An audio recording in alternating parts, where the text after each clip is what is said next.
48 घंटों की जंगबंदी है। को बहुत ज्यादा ऑप्टिमिस्टिक नहीं है हमारे वजीर दिफा भी कि ये होल्ड कर सकेगी। आपको लगता है जो है वो ये 48 घंटों के बाद सूरत हाल में मजीद बेहतरी की कोई उम्मीद की जा सकती है? जी शुक्रिया बहुत बहुत आपका। बिस्मिल्लाहिर्रहमानिर्रहीम।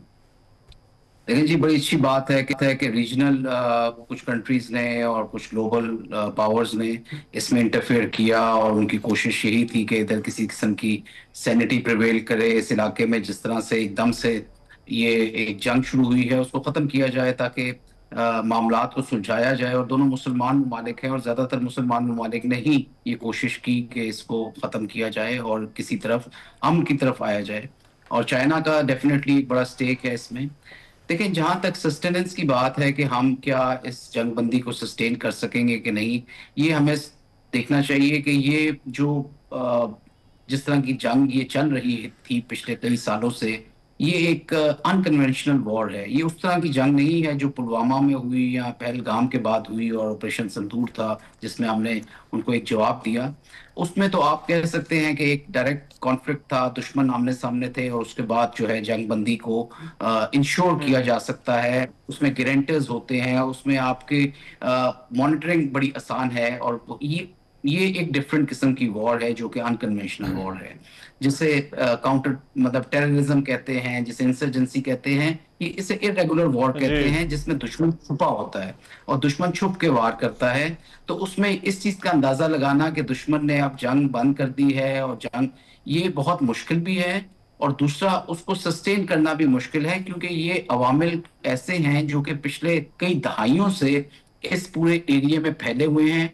और over a period of time Afghan जो है, अफगानिस्तान जो है, उसकी सरजमीन जो है वो टेररिस्ट के लिए एक पनाहगाह बन चुकी है जहां पे बहुत सारी तंजीमें इसमें बरसरे किरदार हैं। और ये कोई एक तंजीम नहीं है, ये एक शक्ल अपनी बदलती रहती है, अपने अपने स्टेटस बदलती रहती हैं। लेकिन जिस तरह आपने श्रीलंका की देखी टेररिस्ट तंजीम जो थी प्रभाकर की, उसको आप कहते हैं स्पाइडर टाइप तंजीम, यानी उसके हेड को आपने काट दिया तो वो तंजीम खत्म हो गई। लेकिन ये जो तंजीमें अफगानिस्तान में फैली हुई हैं, ये स्टारफिश की तरह की तंजीमें हैं। इनके बहुत सारे टेंटिकल्स हैं और बहुत सारे इनके हेड्स।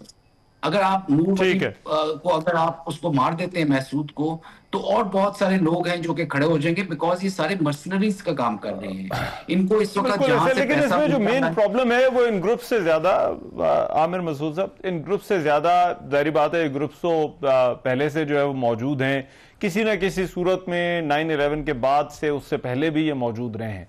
मेन मसला अफगानिस्तान की जो अबूरी हुकूमत है तालिबान की, उस रजीम का इशू है कि क्या वो रजीम इसको प्रोटेक्शन देना, इनको सहूलतकारी इनकी जो है वो बंद करेगा या नहीं करेगा। आपके ख्याल में वो किसी तरह से मुमकिन होता हुआ नजर आ रहा है?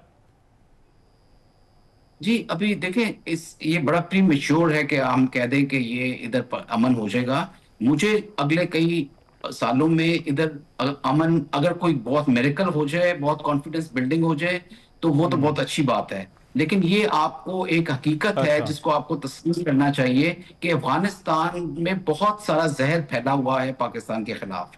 वो पाकिस्तान को और पाकिस्तान के लोगों को हेट करते हैं। अगर ये एक लफ्ज मैं इस्तेमाल करूं, मैंने बहुत सारे कॉन्फिडेंस बिल्डिंग मेयर्स अटेंड किए हैं पाकिस्तान में भी और बैरून मुल्क भी। अफगानी आपको चाहे किसी भी वो तबके से ताल्लुक रखते हो, वो पाकिस्तानियों को मूर्द इल्जाम ठहराते हैं कि जो कुछ अफगानिस्तान में जितना भी बुरा काम हुआ है वो सारा पाकिस्तानियों के थ्रू हुआ है और इस्लामाबाद को वो ब्लेम करते हैं। तो वो पाकिस्तान को अपना सबसे बड़ा दुश्मन समझते हैं एज कम्पेयर टू उनके सेंट्रल एशियन कंट्रीज के साथ। वो ताल्लुकात खराब नहीं है, ईरान के साथ उतने खराब नहीं है, या टुवर्ड्स वेस्ट साइड उनके जितने बॉर्डर लगते हैं उनके साथ नहीं है। और इंडिया के साथ तो आपको पता है कि उनके ताल्लुकात बहुत अच्छे हैं। उनके अगर ताल्लुकात ज्यादा खराब हैं और वो अपना एनिमी नंबर 1 अगर किसी को समझते हैं, अमेरिका से भी ज्यादा और रशिया से भी ज्यादा जिन्होंने उनको ऑक्यूपाई किया, वो पाकिस्तान है। और ये एक हकीकत है। और ये तब खत्म होगी चीज जबकि हम बायलैटरली ताल्लुकात कुछ इस्तवार करेंगे, बायलैटरली अपने मामलात को सुलझाने की कोशिश करेंगे। और हमारी जो, ठीक है, एक्सटर्नल गारंटर्स होंगे, लेकिन हर एक्सटर्नल गारंटर की ग्लोबल पावर के अपने इंटरेस्ट होते हैं। और वो उन्हीं इंटरेस्ट लेकिन को देखिए इससे मद्देनजर फर्क क्या रखते हुए- पड़ेगा? देखिए इससे पहले तालिबान से, आमिर मसूद साहब, इससे तालिबान से पहले जो है वो नदरन अलायंस और जो करजई साहब की हुकूमत थी उस दौर में भी यही हालात थे। अफगानी पाकिस्तान के बारे में किस तरह से सोचते हैं, that is an important question. लेकिन उससे पहले तो अभी सिक्योरिटी का क्वेश्चन है कि हमने अपना जो बॉर्डर है उसको हमने किस तरह से जो है वो प्रोटेक्ट करना है। वहां पर तो आपको मालूम है जो हुकूमती फैसला होगा, जो तालिबान की जो रजीम डिसाइड करेगा, वो हालात जो है वो उसी के मुताबिक होंगे। वहां पर आपको लगता है कि कुछ रियलाइजेशन हो सकती है इस तालिबान की जो इंटरिम गवर्नमेंट है उस रजीम में कि को पाकिस्तान से हालात बेहतर करने की जरूरत है after this use of force? देखिए जी, ये भी कहना मेरा ख्याल में थोड़ा सा मुनासिब नहीं होगा कि जो कुछ रिजीम डिसाइड करेगी वहाँ उसी तरह उधर के लोग जो हैं उस पर अमल करेंगे या टेररिस्ट नहीं, ऑर्गेनाइजेशन मैं बॉर्डर की बात कर रहा हूँ आमिर मसूद साहब, मैं बॉर्डर की बात कर रहा हूँ कि बॉर्डर के हालात जो हैं। जी जी, देखिए असल में देखिए रिजीम का भी कोई आपके साथ इतना कोई फेवरेबल एटीट्यूड नहीं रहा। जो हमारी ख्वाहिश थी, जो हम समझते थे कि जब अमेरिकन चले जाएंगे तो तालिबान आ जाएंगे, और तालिबान जो है वो हमारे साथ फ्रेंडली एक उनका रहा है हमेशा से, और उनके साथ हम मिलकर लड़ाई भी करते रहे हैं, उनको हमेशा फेवर करते रहे हैं, ठीक और है। उनकी ट्रेड उनको आप समझ ले पनाह गाहें हमने दे रखी थी बहुत अरसे तक, जबकि उन पे जुल्म हो रहा था। या अमेरिकन के होते हुए जब नदरन अलायंस की हुकूमत थी और पख्तूनों को मार्जिनलाइज किया गया था, तो पाकिस्तान ने सपोर्ट किया उन पख्तून को जो कि तारीके तालिबान, जो कि बेसिकली तालिबान थे। तो जी आप यही ख्वाहिश थी आपकी कि जब अमेरिकन चले जाएंगे तो उसके बाद से हालात बेहतर होंगे। लेकिन अनफॉर्चुनेटली तालिबान ने ना सिर्फ विमेन राइट्स और ह्यूमन राइट्स की वो की, बल्कि उनकी जो उनका जो एक जो आइडियोलॉजिकल आप कहते हैं, जो जिसकी वो जंग लड़ रहे थे और जिसमें पाकिस्तान उनको शायद सपोर्ट कर रहा था, वो उसकी वो आइडियोलॉजी जी उनकी कोई नहीं रही। उनकी आइडियोलॉजी इस वक्त सिर्फ पैसे पे मबनी है, वो एक कैश स्टाफ कंट्री है। और हाँ इंडिया ने बारहा हमें भी वार्न किया था कि हम ये एक वल्नरेबिलिटी है तालिबान की और किसी भी हुकूमत की जो उस वक्त आती है, और इंडिया के पास पैसा ज्यादा है और वो उन्हें खरीद सकते हैं।